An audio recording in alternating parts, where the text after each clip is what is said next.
Here is very important. We have to take note of the lowering of the crime rates. Total crime incidents decreased in 2025 from 2024, 5.65. Do you confirm that? Offhand, yes, sir. Congratulations. Major crime incidents decreased by 10.77%. Yes, Do sir. you We confirm that, sir. And here we go, the crime clearance efficiency, 95%. And would you confirm that 69.6% have been solved on cyber crime cases? Very important.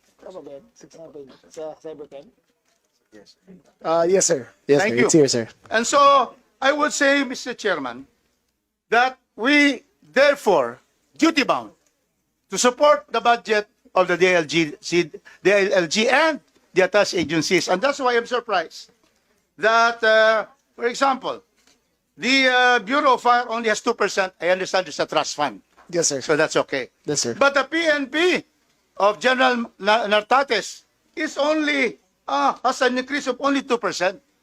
Now, Yes, sir. are you satisfied with the 2% increase? Because we have yeah. many requests. We are being more efficient with the use of our resources, sir. We are cutting down on corruption, making sure that the funds go down to the base units, and we are making sure that we have an efficient use of our money, sir. With that efficiency, I have a letter to General Nartates. I am requesting for communications for our border areas. We have 3 regions borders. Can we have that? I have this letter. I'm sure you have read this. Requesting communication so that at the border, pag may crime sa Cagayan de Oro, hindi na makalusot papunta sa Buanga or makalusot papuntang Bukidnon. Will Yes, we sir. have that?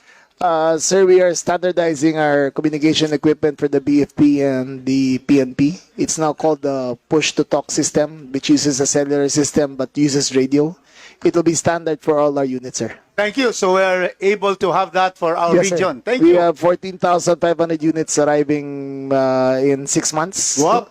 So, and it will Congratulations increase for to that. 100,000 units in the next 2 years, sir. Next, I have here a letter to our General Nartates regarding the request for vehicles. Can you give the vehicles for Region 10? There's so many units there needing vehicles, and one for the city of Cagayan de Oro. Yes, Your Honor, we can program that. That is the correct. That is the yes. correct answer. Yes. Thank you for that correct answer. Now, because your correct answer, we go now to Chief Fernandez. We are requesting. What is the fire? Sir, nagutom yata, sir.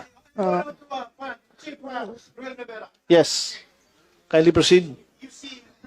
Cagayan de Oro, Lumbia is where the concentration of PDLs, correct?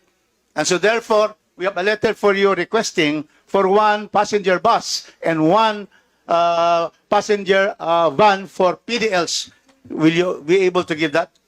We will program it, sir, Your Honor. Another correct answer. Thank you very much. And finally, we are going to go to our chief of Fernandez of the fire. Well, we really need, now there are more than 15 buildings over 30 floors. Cagayan de Oro. Let's not wait for things to happen. We are only asking from you one ladder fire truck and 1 regular fire truck for the barangay of Makabalan. So, can we have that reply to my letter? Can you be able to give, for the first time in the history of my city, the city of golden friendship, and the gateway to Mindanao, Cagayan de Oro City? Will you give those fire trucks? Done, sir. Done. Yes, sir. Yes, sir. Thank you for the Yes. Yes, sir. Yes, sir. Yes. Yes, sir. So, Secretary, kindly comply Yes, by sir. 2028. Yes, sir. I will let you. No, next year. Again, Next year, sir. that's why Next year. I admire the secretary. He's Yes, sir. already taken the cudgels of the other agencies to assure. And what else do you expect? It's already secretary promising the yes answers from the secretary. So thank you. In the proper time, Mr. Chairman, I am going to move not only for the approval of the net budget for the DLG, ALG, and the attached agencies, but to move for the increase of the budget of the DLG and the attached agencies. Thank you very much.